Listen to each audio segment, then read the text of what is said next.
shinashwero turabona turaga omweko gwanyina akato kabo manya yashwero omukasheshe nagenda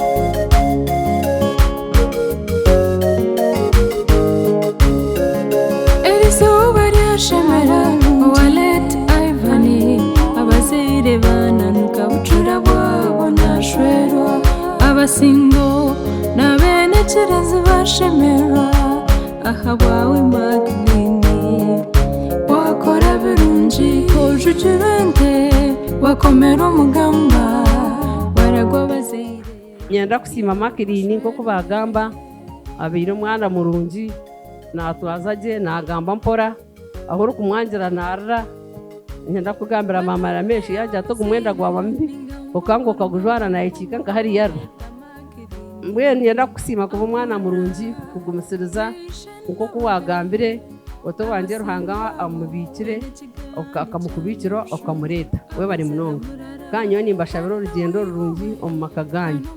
There is a book in the Bible, Romans 13:8. It says, "Oh no man anything but love." Mackline nkwendeza rukundo mushwere bwawe iwe na Ramesh kandi yo yatureta abokundana kwanyu. Mackline ninkunda mnonga nimpendeze birungi byonka nimanya rukunde yoyine rukunde yokuriremu noza kubasa. All the best Mackline and congratulations. Angana yeware Mackline ogu nomwana urukunkunda hazagamba mpora uryo tashikaka yabare Mackline yabare kureta umushiriro mukomo tukakukomera umugamba niho nshashemeza munonga nambara kunaheza gukoma natendereza yabare Mackline kandi nyina amatsiko ngune yiwatora yanishema yanikahi noja kugikora yabare kandi Mackline yiwaza agende na ruhanga n'umanyo n'ubukurana bansima ntabwo kunda ruhanga bo kubanyukaje umwakare imazire imyaka mingi ryo wisemwe ntabwo eco ubwo no mubazi ubwo amagara hamwe n'ibyizi bibona n'ubwatsi taro kwerarikira wabuye wishe kandi ngusibuza icyo kigambo ngo ugende na Yesu kandi umuhereze kandi umuhimbuze mwene shahanegi niyo kwa kwaso umwana ogu n'umwana okurira umukaya w'abakristayo w'imico mirungi kandi arebera irwege kandi ari n'imico mitwesiga ngo twaza kumukuhereza niza kumukuhereza abo mwana wawe kandi umwakire kurungi kandi umurebere kurungi kandi umukunde kandi umutiho buzare.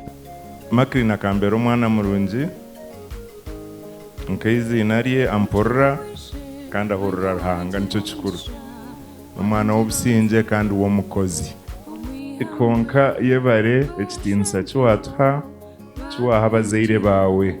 Mackline is our chief whip at home, brings the house to order. She's our speaker. Tukumanya kugamba Mackline wagwe natugambira umekore ndijo. She's our treasurer nakubika kasente kitu ka family. So Mackline is a lot of things to us. And like I will not be emotional, but Ramesh, Mackline has been a special gift. And I pray you take care of her as much as you can.